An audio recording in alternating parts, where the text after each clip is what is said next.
जब वो मरा उस समय देवता लोग फूलों की वर्षा करते हुए भगवान की लीला गाने लगे, प्रशंसा करने लगे सब। धन्यवाद धन्यवाद। देवता सब देख ही रहे थे युद्ध, वृषभासुर का आना वहाँ से लेकर सब कुछ देख रहे थे। देवता लोग रात में भी देख सकते हैं। वो तो तैयार थे ही और जानते ही थे कि ये मारा जाएगा, लेकिन किस तरह से मारा जाएगा ये नहीं जानते थे।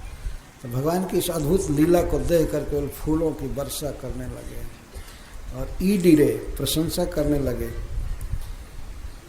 हरिम,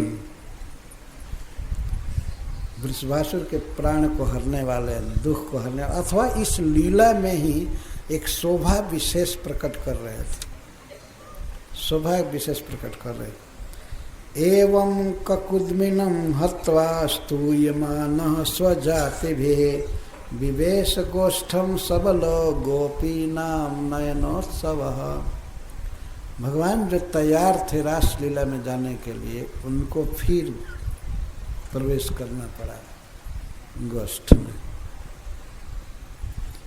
तो अपनी जातियों के द्वारा, अपनी जातियों के साथ, यह मतलब गोपालों के साथ भगवान इस तरह स्तुत हो रहे थे, प्रशंसा की जाए। देवता भी प्रशंसा कर रहे थे और अब स्वजात भी, मतलब गोप सब वहाँ प्रशंसा करने लगे, कृष्ण की कीर्ति गाने लगे।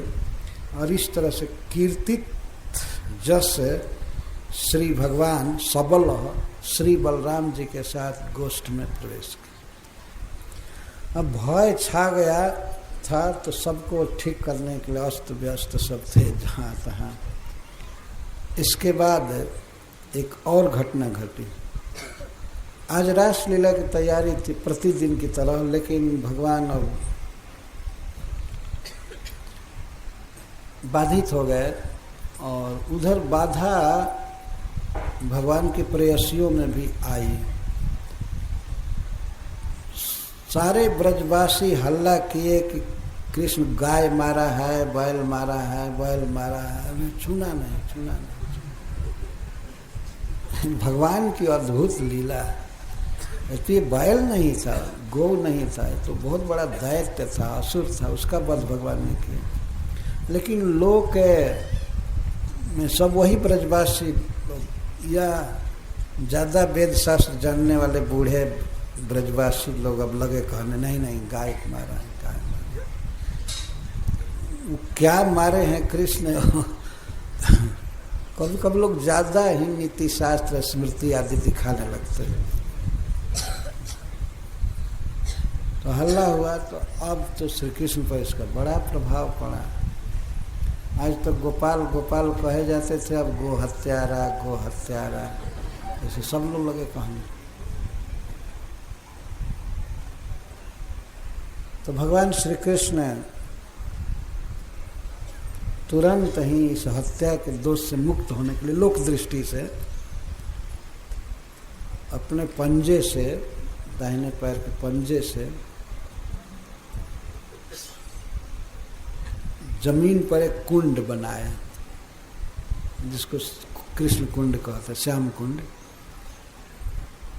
आपने देखा होगा पैर के आकार की तरह उसको बनाया और सारे तीर्थों का आह्वान किया। सारे तीर्थ प्रकट आ रहे थे भगवान के बुलाने से, सारे तीर्थ प्रकट आ रहे थे। और जो तीर्थ है, नदियां हैं, वे स्त्री के रूप में आ रहे थे। मैं सरस्वती हूँ, आपकी सेवा में समुपस्थित। गंगा जी आई। गंगा जी तो पहले से हुआ मानसी गंगा के रूप में थी। गंगा जी आई, जमुना जी आई, और जितनी भी कावेरी, कृष्णा, ये सब नदियां हैं जो भी भारत की, वो सारे तीर्थ, पुष्कर आदि तीर्थ हाथ जोड़ करके खड़े हुए। गया, प्रयाग, हरिद्वार, ये सब जा जा करके अपने को धन्य करने के लिए उस कुंड में रखने लगे। अपने को जल के रूप में हो जाते थे और व्यक्ति के रूप में बात करते थे, जल के रूप में हो जाते थे। तो इस तरह श्याम कुंड समस्त तीर्थमय है। ये वर्णन है पुराण में, वराह पुराण में, कि ये तीर्थ डायरेक्ट आया करके भगवान को उपस्थिति दे रहे थे। फिर उस दिन रास लीला में बाधा आ गई, रस नहीं हुआ।